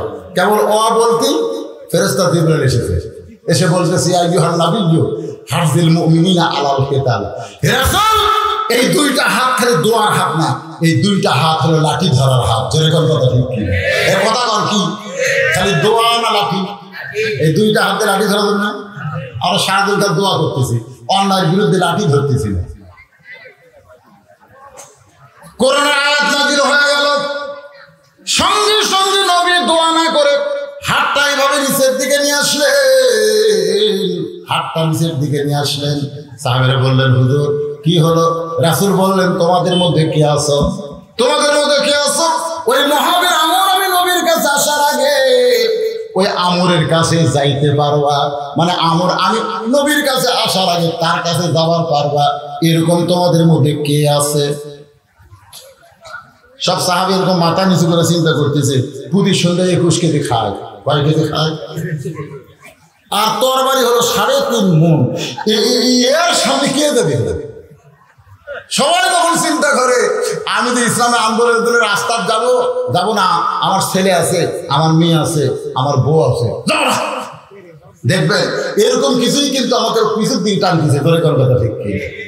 সবাই যখন চিন্তা করে, এমন সময় 13 বছর বয়সে ছোট্ট আলী পিছন দিক থেকে বেলায় বলে, লব্বাইক ইয়া রাসূলুল্লাহ, আমি আলী ওই আমরের সামনে যাবার চাই। আল্লাহ রাসূল একটু রাগ করে বলেন, এজলাস বস। হে আলী, এই তুই আমর ছিলিস? আলী বলতেছে, আল্লাহর ঈমান আমার ভিতরে, রাসূলের মহব্বত আমার অন্তরে, শুধু একটা আমর নয়, পৃথিবীর तमाम আমরের সামনে আমি আলী দাঁড়াবার চাই। কি বিশাল পাওয়ার! আল্লাহর ঈমান আমার ভিতরে, নবীর মহব্বত আমার কোথায়? কলিজায়। তার সামনে দাঁড়াবে। রাসূল ডাকতে আলী, যে আলী কাছে এসে আল্লাহ বলে, ওসমান তোমার বাড়িতে কি তরবারি আছে? ওসমান বলি, ওসমান কয়, হুজুর আমার বাড়িতে তেমন কিছু নেই, তবে উট জব করার একটা ছুরি আছে। ওই কুরবানির সময় উট জব করে ওই ছুরি আছে। রাসূল বলে, ঠিক আছে ছুরি লাগিয়ে আসে। তো ওসমান বলি ছুরি নিয়ে এসে দিল নবীর হাতে। নবীর তাকায় থেকে মাত্র 27 ইঞ্চি। কয় ইঞ্চি? 27 ইঞ্চি তরবারি। ধারটার খুব একটা নেই, ওই কুরবানির আগে ধার দেয়, মানে যখন কুরবানি করবে তারই আগে ধার দেয়। তাছাড়া সারা বছর আমাদের বাড়ি ছুরি নাই, এ কথা আছে না? ধার আছে। তো অধার ছুরি 27 ইঞ্চি আল্লাহ নবী আলীর হাতে দিয়ে বলেন, আলী আমরের সামনে দাঁড়াবার গেলে তসবি নিয়ে তাগড়ি নিয়ে দাঁড়ালে হবে না, এই ছুরি নিয়ে দাঁড়াতে হবে। সঙ্গে সঙ্গে হযরত আলী ছুরি হাতে নিয়ে মারছে দৌড়। পিছন দিক থেকে নবী ডাকতে বলে, আলী রে, আমরের সামনে তোমাকে দাঁড়াতে হবে, তুমি দৌড় মারছো কেন? আলী বলতেছে, ইয়া রাসূলুল্লাহ, ওই কাফেরের বেটা আমর আপনার পবিত্র চেহারা দেখার আগে আমি আলী ওকে জাহান্নামে পাঠাবার চাই। লিল্লাহি কাফেরের পাতা আমার আপনার পবিত্র নবীর চেহারা কি পবিত্র চেহারা দেখার আগে আমি আগে ওরে জাহান্নামে বাড়াবো। এই বলে হযরত আলী এক দৌড়ে আমরের সামনে গিয়ে দাঁড়াইছে। আমরের সামনে, আমরের পিছনে হাজার হাজার কাফেররা মিছিল করতেছে। মুসলমানের নবীকে কেউ বাঁচাবার পারবে না। আমার দিকে খেয়াল করেন, মুসলমানের নবীকে কেউ বাঁচাবার পারবে না। কে মিছিল করতেছে? কাফেররা মিছিল করতেছে। আর আমর কালে হাতির মতন খালি হাঁটতেছে। 3.5 তরবারি কান্দত আছে। ইতিমধ্যে হযরত আলী 27 ইঞ্চি ছুরি নিয়ে আমরের সামনে, একেবারে সামনে দেখা হয়। আমরকে যাবি সামনে খাড়া আছে। আমার তোর কি বাপ মাও কেউ নাই রে? ছোট্ট একটা চাকু নিয়ে তুই আমার সামনে খাড়া হয়েছিস। মানে যেটাতে কুরবানি জব করে সেটা হলো ছুরি, আর যেটা চামড়া ছেড়ে তার নাম কি চাকু। তুই চাকু নিয়ে আমার সামনে দাঁড়াইছিস, তোর কি বাপ মা নাই, তোর কি ভয় ডর নাই? সঙ্গে সঙ্গে হযরত আলী এই কোরআন থেকে একটা আয়াত, রে খালি কোরআনের তাফসীর শুনতেছেন, এই কোরআন কিন্তু একটা পারমাণবিক বোমার চাইতে বেশি শক্তিশালী। একটা আয়াত পড়ে, একটা আয়াত ওই ছুরির আগায় পড়ে, আয়াতটা পড়ে ছুরির আগায় এরকম ফু দিয়া আমরের সামনে একটা দাগ টান দিচ্ছে। একটা দাগ, আগেকার দেখবেন খেলোয়াড়রা এরকম ডাক দিত না? এই দাগের মধ্যে তো কেউ আসে না। হযরত আলী একটা দাগ দিয়া আমরকে লক্ষ্য করে বলতেছে, রে কাফেরের পাটা, তুই কত বড় বাপের বেটা, আল্লাহর নবীকে হত্যা করা তো দূরের কথা, এই দাগটা ডেঙ্গাইয়া এক ধাপ সামনে যা। জোরে কোন সুবহানাল্লাহ। তুই কত বড় বাপের বেটা, কাফেরের পাটা, নবীকে মারবি, খালি দাগটা পার হ।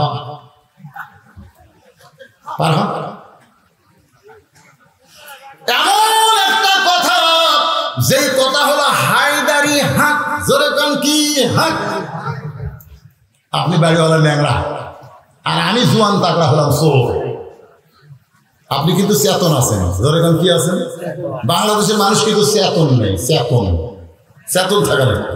তা আমার মতন চোর কেমন দরজাতে হাত দিতে, ন্যাংরা বলতে, আপনারা বলেন তো চোর কি থাকবি না দৌড় দিব? তার মানে বোঝা গেল আমি ন্যাংরা হই, লুলা হই, আমার চেতন থাকা লাগবে। বর্তমানে শয়তান আমাদেরকে ঘুমাইয়ে দিছে। যেরকম কথা ঠিক কিনা? আমাদের চেতন থাকা লাগবে ভাই। যেই কথা কে চোর মারছে, কেন চোর দৌড়াস কেন? কারণ চোর জানে আমি যেটা করতেছি এটা হলো অন্যায়, আর ন্যাংরা যেটা কইছে সেটা হলো ন্যায়। তা আমরা যদি কোরআনের পক্ষে কথা বলি, সেটা কি ন্যায় না অন্যায়? লিল্লাহি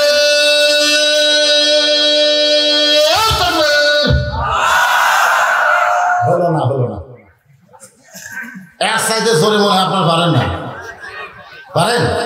লিল্লাহি তাকবীর, আল কোরআনের আলো সব জায়গায় জালো, কোরআন হাদিস যেখানে দুনিয়ার মুসলমান। লিল্লাহি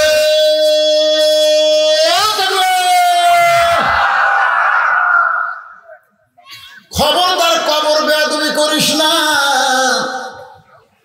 এই বলে আবু যর গিফারি যখন কোদাল মারতে চায়, এমন সময় কবরের ভিতর থেকে আওয়াজ আসতেছে। বাবাজিরা মনোযোগ দিয়ে শোনো, কবরের মধ্য থেকে আওয়াজ আসতেছে, আবু যর, কার মেয়ে, কার মা, কার বিবি, এইটা কবর দেখবে না, কবর দেখবে আমল যদি ভালো হয় কবর জান্নাতের বাগান হয়ে যাবে। কার মা? এই উঠলো কেন? এই সাইডটা উঠলো কেন? কবরের কথা শুনে উঠতেছেন, ভয় লাগতেছে। আমার এলাকার এক লোক বলে, হুজুর আমি মসজিদে নামাজ পড়বার যাই না হুজুর। আমি কেন ভাই? মসজিদের বারান্দার খাটনি ধরে তো ওটা দেখলি খেলে মরার কথা খেয়ে যাবে। সারা কয় কি মসজিদের বারান্দার খাটনি থুতে দেখে ওই নামাজ পড়া যায় না। খাটনি দেখলে আমার খালি মরার কথা খেয়ে যাবে। এই কবরের কথা শুনে যারা উঠতেছে, এই কি রে?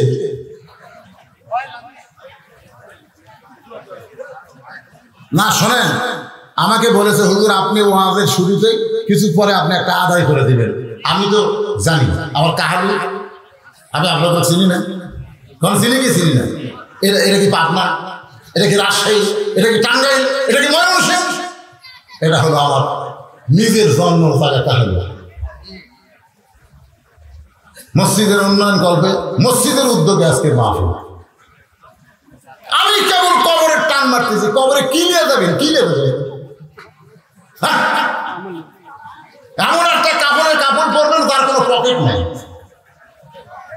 কিন্তু যেদিন ডাক পড়িবে, সবাই বলেন, কিন্তু যেদিন ডাক পড়িবে কবর মাঝে যাইতে, জোগাড় কিছু করছো বন্ধু তার মাঝে বিছাইতে। সবাই বললে কি হয়? কিন্তু যেদিন ডাক পড়িবে কবর মাঝে যাইতে, জোগাড় কিছু করছো বন্ধু তার মাঝে বিছাইতে।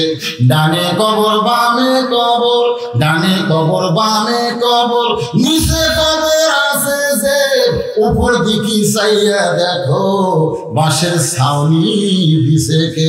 সে কবরের পাথর জোগাড় করার জন্য আল্লাহর ঘর মসজিদে সবাইকে দান করা লাগবে, 10, 20, 50, 100 যে যা পারেন আল্লাহর হস্তে দান করা লাগবে। কারা কারা দান করবেন না হাত তোলেন? না না, যারা যারা করবেন না তারা হাত তোলেন। কারা কারা দান করবেন না তারা হাত তোলেন। কারা কারা আল্লাহর ঘরে দান করবেন তারা একটু 2 হাত দেখান। লিল্লাহি তাকবীর। মাশাআল্লাহ। আপনি 10 পারেন, 20 পারেন, 50 পারেন, 100 পারেন, 100 পর্যন্ত আপনারা গামছা দেবেন। আর 100-র উপরে 200, 500, 1000 এই 5 মিনিটের মধ্যে আমার হাতে দেবেন। আমার হাতে দিবেন 500, 1000 যারা দিবেন তারা গামছার মধ্যে দিবেন না। গামছার মধ্যে কোনো সময় নকশো বড় লোট দিবার দেয় না, খালি ছোট 10 টাকা চিরা ফাটা এটা দিয়ে, ওলা না দিয়ে চকচকা লোট দিবেন। কে রে মাহফিল কমিটির ছেলেরা কোথায় গেল? তারা কিন্তু আমাকে বলেছে বেশি রাত হবে না হুজুর, আজকের মাছ হবে অল্প রাত, এই জন্য আমার 9টায় তুলে দিছে। এখন কাটাই 11টা বাজতেছে। 2 ঘন্টা ওয়াশ করার পরে আমি আপনাদের কাছে রুমাল চাদর দিলাম। বাবাজি না রুমাল চাদর তাড়াতাড়ি তাড়াতাড়ি। আপনাদের মধ্যে এমন যারা আছে যে হুজুর 1000 টাকা দিব, 2000 টাকা দিব, তারা এই চাদর রুমালে দিয়েন না, তারা আমার হাতত দেন। কি নাম বাবা? আমি সব আলহাজ আজিজুর রহমান 500 টাকা নগদে দান করেছে আল্লাহর ঘরের জন্য। আল্লাহ তার দান কবুল করেন। বাবা যদি কবরে যায়, এখন যারা দরজা খাড়া আছেন খবরদার বেড়া ছাড়বেন না, বেড়া দেবেন, কেউ যাওয়া না হয়। শিশা ধরা প্রাচীরের মতন বেড়া হয়ে থাকে। টেকা চালিতে দেখে রে চিটা পাতান, বাতাস দিলে তো চিটা পাতান থাকে না, আদায় করলে চিটা পাতান বাতাসের মতন উড়ে যায়। উড়ে যাবেন কেন? আপনি কি 100 টাকা দিয়ে পারবেন না? আজকে যেই টাকা দিবেন ওইটা আপনার জান্নাতের ব্যাংকে আল্লাহ অ্যাকাউন্ট করবে, জান্নাতের ব্যাংকে। এই জন্য সবাই যে যা পারেন আল্লাহ ইস্তেগফার করেন। মসজিদ কমিটির সভাপতি আপনি কি দিচ্ছেন? আপনি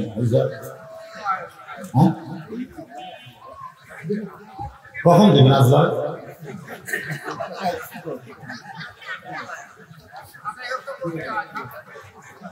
আপনাদের মধ্যে কোনো জামাই নাই? এত জামাই গুলো আমি যে ঘর যে বাড়িতে ছিলাম 70 জন খাবি। এই জামাই গুলো একটা জামাই কি নাই যে শ্বশুরের গ্রামের মসজিদে 500 টাকা দিবি?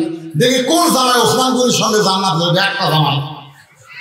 একটা জামাই লাভ দেবেন তো হুজুর আমি গ্রামের জামাই, আমার শ্বশুরের গ্রামের মসজিদে আমি 500 টাকা দিলাম।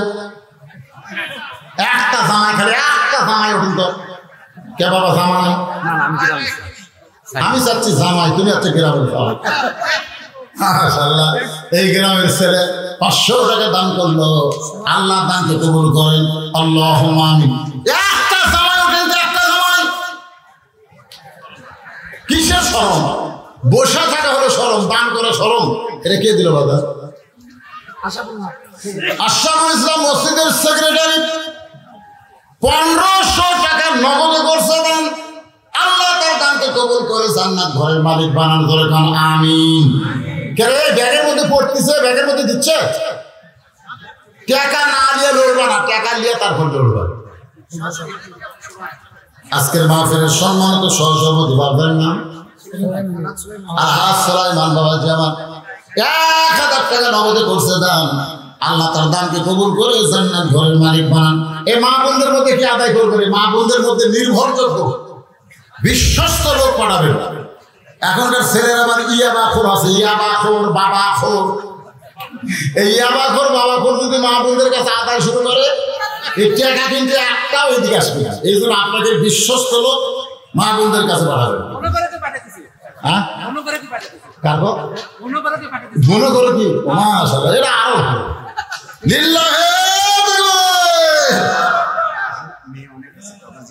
হ্যাঁ, মেয়েদের জন্য তো ওয়াজ করছে। আজকের ওয়াজ মেয়েদেরই তো বেশি, আজকের ওয়াজ মেয়েদের বেশি হয়নি, সবচেয়ে বেশি ফাতেমার ওয়াজ, আয়েশার ওয়াজ।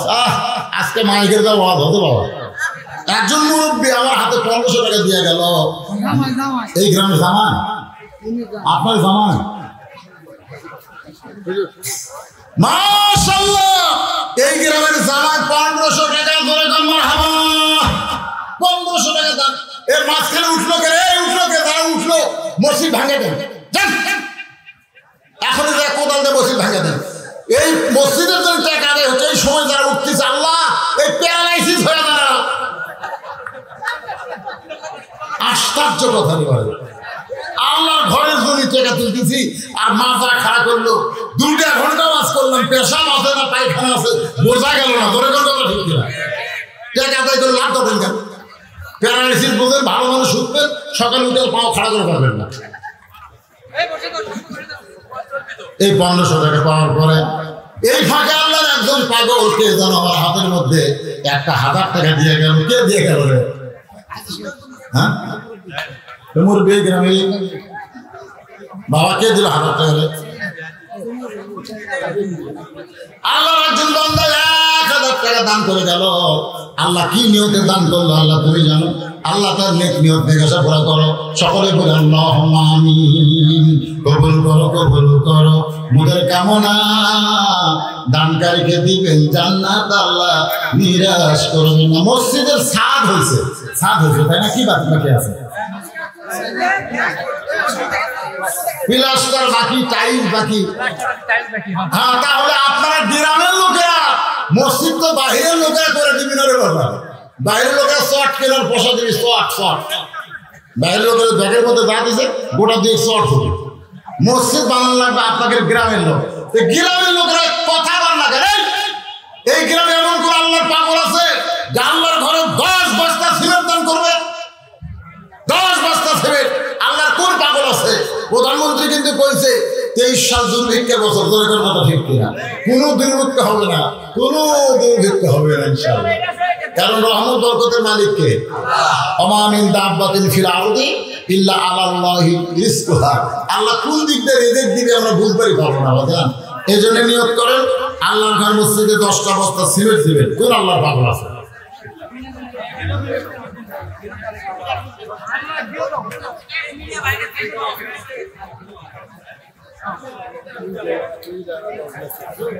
দশ বস্তা সিমেন্ট দেওয়ার কেউ নাই? মুসলিমেরা কি করবি রে? টাইলস কে দিবেন? দেওয়ালের টাইলস, মাজার টাইলস। একটু বলেন লা ইলাহা ইল্লাল্লাহ, লা ইলাহা ইল্লাল্লাহ, লা ইলাহা ইল্লাল্লাহ, লা ইলাহা ইল্লাল্লাহ, লা ইলাহা ইল্লাল্লাহ, লা ইলাহা ইল্লাল্লাহ, লা ইলাহা ইল্লাল্লাহ, মুহাম্মাদুর রাসূলুল্লাহ। কবর এমন কথা যখন বলতে চাবো, কার মা কার বিবি কার মেয়ে, এইটা কবর দেখবে না। আমল যদি ভালো হয় কবর জান্নাতের বাগান হয়ে যাবে। সুবহানাল্লাহ। আর আমল যদি খারাপ হয় কবর জাহান্নামের গর্ত হয়ে যাবে। বাজান, এটা কিন্তু কবর ফাতেমার জন্য বলে নাই, এটা বলেছে আমাদের জন্য। ধরে কারণ কার জন্য? আমাদের জন্য। আবু যর গিফারী কবর ছেড়ে চলে গেল, আর কোদাল মারতে পারলো না। নির্দিষ্ট সময় হযরত আলী ফাতেমাকে গভীর রাত্রে দাফন করলো। দাফন করার পরে আল্লাহর কাছে বলতেছে, আল্লাহ আমার হাসান হোসেনের মাকে আমি দুনিয়াতে তেমন কিছুই দিতে পারি না, এরপরেও আমার প্রতি সন্তুষ্ট হয়ে সংসার করেছে। আজকে তোমার কাছে দোয়া করে আমার বিবি ফাতেমাকে তুমি কবুল করে নাও। এই দোয়া করার পরে তাকায় দেখে সামনে কয়েকটা পুরাতন কবর দেখা যায়, সামনে কয়েকটা পুরাতন কবর দেখা যায়। আলী চিৎকার করে বলে, ফাতেমার কবর দিলাম, সেই নতুন কবর কোন জায়গায়? গোটা জান্নাতুল বাকির মধ্যে। আলী চিৎকার করে আর বলে, ফাতেমার কবর, ফাতেমার কবর, ফাতেমার কবর কোথায়? ফাতেমার কবর কে যেন বলতে চালি রে, আমার ফাতেমা হলো পর্দা নিশি, আমি আল্লাহ জোহরা ডিগ্রি দিয়া ফাতেমার কবরকে কিয়ামত পর্যন্ত পর্দা করেছি।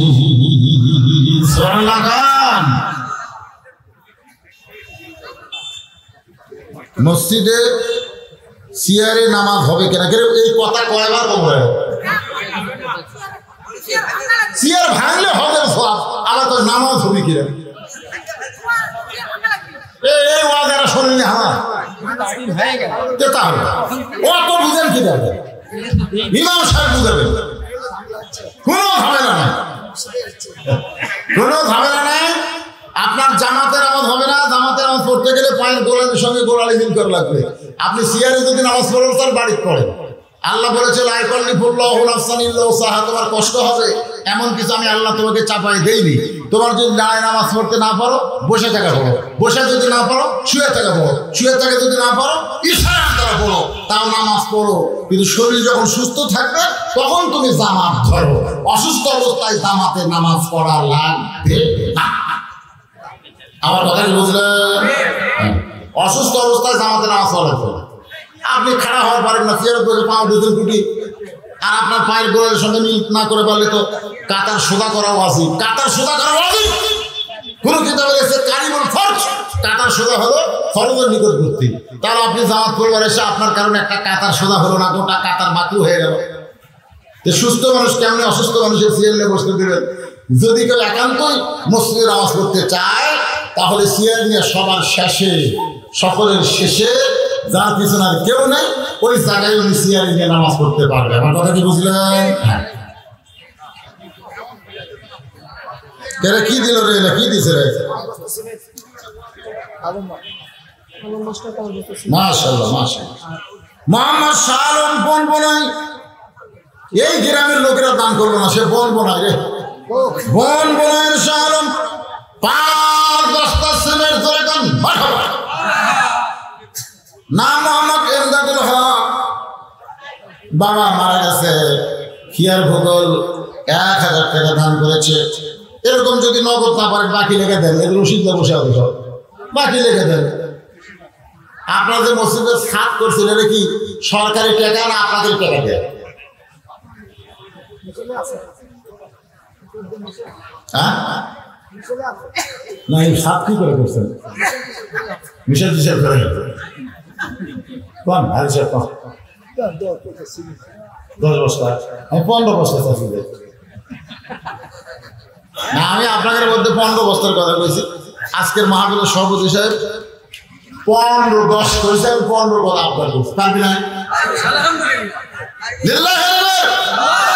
সভাপতি সাহেব 15 বস্তা সিমেন্ট ধরে বলেন আপনারা আমার ওখানে যারা দাওয়াত দিবেন গান যায় দেখবেন, মসজিদ, মাদ্রাসা, এতিমখানা, এগুলো সব পৃথিবীর কারো কাছ থেকে আমি 1 বস্তা সিমেন্ট নেইনি। এত ওয়াজ করে যে টাকা পাই, সেই টাকা দিয়ে এগুলো নির্মাণ করছি। আমার মন বহুবার আমাকে বলছিল, এলা মাদ্রাসা মসজিদ না করে বগুড়া একটা বাড়ি করে, বগুড়া একটা বাড়ি কর, শহর থাক। আমার ইমান বলতেছে মরে গেলি সব শেষ, মরে গেলি সব শেষ। রাসূল বলেছে, কেউ যদি একটা আল্লাহর ঘর বানায়, আল্লাহ তাকে একটা জান্নাতি ঘর বানায় দেয়। এগুলো আমি যখন মসজিদ নির্মাণ করি তখন অনেক আমাকে বলছিল, হুজুর আমরা মসজিদে কিছু সামিল হবে না, মসজিদ আমি একলাই বানাবো। এই কামাই করছি, প্রতিদিন ওয়াজ করে যে টাকা বেশি, মিস্ত্রি দিছি, সিমেন্ট কিনছি, রড কিনছি, মসজিদ মাদ্রাসা হয়ে গেছে। পৃথিবীর কোনো বাপের বাচ্চা পাওয়া পারবে না যে একটা টাকা হুজুরের মাদ্রাসা থানার দান করছে। তারপরেও পারবেন, বাইরের লোকের দাম কি দরকার? এরা ওয়াজ শুরু করাচ্ছে না, এরা ওয়াজ শুরু করাইছে, ওয়াজ শোনা চলে যায়। এর কাছ থেকে টাকা চাওয়া মানে এরা জুলুম মনে করবে, ঠিক না? আপনার গ্রামের লোকেরা এইরকম যারা আছে, হাজি সাহেব, যে কোনো হাজি সাহেব আপনাদের নিয়ামত আছে, প্রত্যেক হাজির 15 বস্তা। কেন গরিব মানুষ হজ করছে, হজ যারা করছে তারা ধনী না গরিব? তাহলে হাজি মানে 15 বস্তা। আর যারা হজ করার চান্স নিচ্ছে তাকে 200 করে প্রাইস। এরকম ভাবে আপনারা ধরবেন। এই গ্রামের জামাই ধরবেন, কোন জামাই ব্যবসা করে, এই গ্রামের কোন ছেলে চাকরি করে, কোন ছেলে বিদেশে আছে, তাদেরকে ধরে ধরে মসজিদ নির্মাণ করা লাগবে। ধরে ধরে কথা ঠিক। কারণ মাদ্রাসায় সব গ্রামের লোক দান করে, মসজিদে সবাই দান করে না। কারণ জানি ওরকে মসজিদ, ওটা ওরকে মসজিদ, ওটা হামাকের মসজিদ। এই জন্য আপনাদের পাড়ার মসজিদ আপনাদেরকে নির্মাণ করা লাগবে। আল্লাহ পাক কবুল করুক সকলে করে আমিন। একটু জবান করে আল্লাহুম্মা আমিন। রে কাফেরের বেটা, কত বড় বাপের বেটা! আল্লাহর নবী তো হত্যা করা দূরের কথা, এই দাঁতটা ডেঙ্গায়া এক ধাপ সামনে যা, এক ধাপ সামনে যা।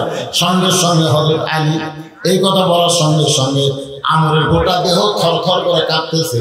এর নাম হলো হায়দারি হাঁক। জোরে কোন কি হাঁক? হায়দারি হাঁক। বোঝেন? খালি খালি দাগটা পাবে। আমরের গোটা দেহ থরথর করে কাঁপতেছে। পিছনের কাফেররা বলতেছে মারেন মারেন মারেন। এই একটা পুষ্কে কি কইল আর আপনি দাঁড়ায় গেলেন মারেন। সমস্ত কাফেরদের মিছিলের কারণে আমর যখন আলীকে মারার জন্য এইভাবে তরবারি বিছাইছে, আলী তাকায় দেখে ইয়ানজুরু বিনুরিল্লাহ, নূরের চোখটা তাকায় দেখে আমরের তরবারিকে আল্লাহ কাঠের তক্তা বানায়া দিছে। আচ্ছা, নমরুদের চুলাকে আল্লাহ যদি শান্তির বাগান বানাবার পারে, যদি দরিয়াকে আল্লাহ রাস্তা বানাবার পারে মুসার জন্য, তাহলে আলীর জন্য আমরের তরবারি তক্তা বানাবার পারে কি পারে না? আজও আমেরিকা, রাশিয়া, ভারত, চীন যে পারমাণবিক বোমা বানাইছে, এই বোমা হয়তো বাংলাদেশকে লক্ষ্য করে মারবে। আল্লাহ কয় বোমা রে, বাংলাদেশে আমার মুসলমান আছে, মুসলমানের মধ্যে পড়ে যাবি, ফুটবি না, মিষ্টি তরমুজ হয়ে আসা। মিষ্টি কি হয়ে যায়? তরমুজ। আমাদের এলাকার বাচ্চারা তো তরমুজ অনেক বেরোলে খায়নি, তোরা যায় দেখে তরমুজ করে আছে। ওটা তরমুজ না, বোম বোম। তোরা বাড়ির থেকে চাকু দিয়ে আসে ওই বোম কাটপিছে, আল্লাহ টকটকা তরমুজ খাচ্ছে। আর অনবীক্ষণ যন্ত্র দিয়ে দূর থেকে দেখতে দেখে আমরা মানলাম বোম, আর এরা কাটিয়ে খায়। এরা কোন জাতির ভাই? আল্লাহ এরাই হলো আমার মুসলমান। কি ভাবতেছেন আল্লাহ পারে কি পারে না? ইমাম মেহেদী আলাইহিস সালাম, ঈসা আলাইহিস সালাম যখন আসবে, একটা বোমও ফুটবি না রে। কারণ বোম ওরা বানাতে পারে, আগুন নমরুদ জ্বালাতে পারে, কিন্তু আগুন হুকুম মানে কার? বোম বানাচ্ছে আমেরিকা, কিন্তু বোম হুকুম মানবে কার? এই জন্য আমরা বিশ্বাস করবো আল্লাহকে। বাজার একটু মনোযোগ দিয়ে শুনবেন। আমার শেষের কথাটা হযরত আলী তরবারকে তক্তা দেখে হাই জাম্প করে ওই তক্তার উপরে উঠে বিসমিল্লাহ কয়ে 27 ইঞ্চি, ধরে কোন কয় ইঞ্চি? 27 ইঞ্চি তরবারি খালি আমরের ঘাড়ে লাগাইছে। সঙ্গে সঙ্গে দেহ একদিকে, মাথা একদিকে পড়ে যায়, একদিকে দেহ পড়ে গেছে, একদিকে মাথা পড়ে গেছে।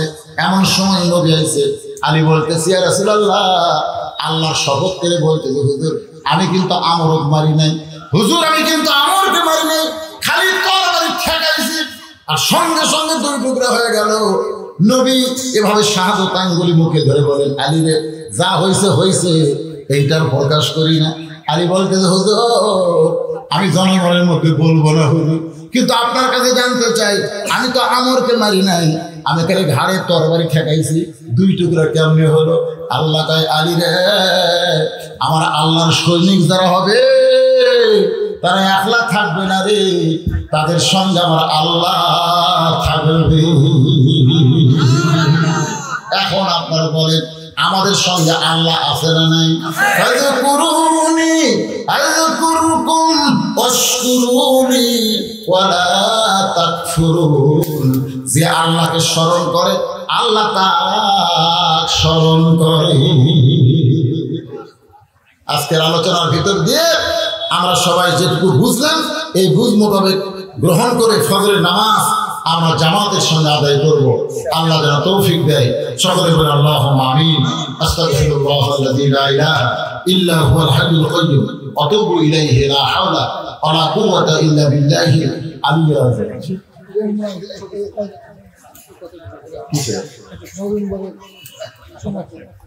নভেম্বরের 15 তারিখ, আর একটা হলো 6 তারিখ। এটা হলো জায়গার নাম বনবনাই ফোরকানিয়া মাদ্রাসা। আগামী 6 নভেম্বর। প্রধান বক্তা হচ্ছেন অধ্যাপক হযরত মাওলানা আব্দুল সালাম সাহেব। অত্যন্ত ভালো বক্তা, জোড়া মাদ্রাসা শিক্ষক, আমার ছোট ভাই, খুব ভালো বক্তা, আপনারা সকলে যাবেন। আর একটা 15 নভেম্বর, জায়গার নাম হচ্ছে বনবনাই। এটাও বনবনাই, একই গ্রাম, কলেরা লাগলো। এটা হলো বনবনাই বর্তলি হাফিজা মাদ্রাসা। এখানে প্রধান বক্তা হচ্ছেন হাফিজ কারি মাওলানা আব্দুর রহিম আল মাদানী। ওরে বাবা রে, সেই বক্তা। আপনারা সকলে যাবেন ইনশাআল্লাহ। আল্লাহুম্মা আমিন। আল্লাহুম্মা আনতাস সালাম ওয়া মিনকাস সালাম তাবারাকতা ইয়া যাল জালালি ওয়াল ইকরাম।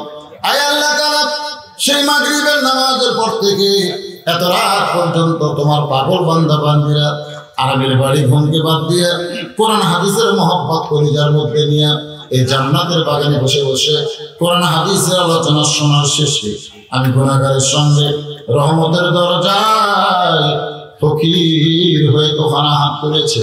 আল্লাহ মেহেরবানি করে আজকের মাহফিল আমাদের সকলের হেদায়েতের জন্য, নাজাতের জন্য, জান্নাতের জন্য কবুল করো। এই মাহফিলের শুরু থেকে শেষ পর্যন্ত যত আলোচনা হয়েছে আল্লাহ, এর মধ্যে যদি ত্রুটি হয়, ভুল হয়, মাফ করে দিও। এর যাহা দিয়া মঞ্জুর করো। সোনার মদিনা নবী পাকের রওজা মুবারকে কবুল করে নাও। মদিনা কত সুন্দর নাম মদিনা, ওই মদিনার মানুষটা যে কত সুন্দর। সাত ভরা মুখকে যদি একটা বার দেখতে পারে, তার জন্য আল্লাহ জাহান্নামের আগুন হারাম বানায় দেয়। আমরা কত স্বপ্ন দেখেছি জীবনে, আল্লাহ এমন একটা স্বপ্ন আমাদের দেখার তৌফিক দিও, যেই স্বপ্নে নবীদের শোনামো আমাদের নসিব হয়। তামাম আম্বিয়া কেরাম, আসহাবে কেরাম, তাবিঈ কেরাম, তাবিঈ কেরাম, তামাম পৃথিবীর মাটির নিচে যত মুমিন মুমিনা শুয়ে আছে আল্লাহ, সকলের আরওয়াহ আর হাদিয়া কবুল করো। আল্লাহ আমরা যারা হাত তুলেছি, আমাদের জনম দুকুনি মা যাদের কবরে চলে গেছে, আল্লাহ গো, ছোট্ট একটা শব্দ হলো মা।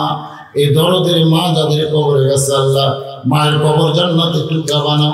আমি সহ আমার মতন বাবা হারাই তিন যারা হয়েছে আল্লাহ, মেহেরবানি করে বাবার কবরকে জান্নাতের টুকরা বানায় দাও। দাদার আত্মীয় স্বজন, শ্বশুর শাশুড়ি যাদের কবরে গেছে, কবর বাসীদের আল্লাহ তুমি মাফ করো। আল্লাহ খিয়ার ভূগোল, খিয়ার ভূগোল, খিয়ার ভূগোল আল্লাহ রহমত বরকতের দরজা খুলে দাও। যে মসজিদকে কেন্দ্র করে আজকের মাহফিল, এই মসজিদকে কিয়ামত পর্যন্ত কবুল করো। এই মসজিদকে যারা নগদে বাগেতে সহযোগিতা করেছে আল্লাহ, মসজিদের ওসিলায় তাদেরকে জান্নাতি বানাও। মসজিদ কমিটির সভাপতি, সহসভাপতি, সেক্রেটারি, কেশিয়ার, আল্লাহ মসজিদের ইমাম, মুয়াজ্জিন, খতিব, মুসল্লি সকলকে আল্লাহ তুমি কবুল করো। আমার মা বোনেরা পর্দার অন্তরালে বসে বসে শুনলো, আমিনা সালিহা পর্দা কবুল করে, মা ফাতেমার চরিত্র দান করো। আমরা যারা অসুস্থ আছে আল্লাহ সুস্থ করে দাও, আওয়াজকে মোচন করে দাও।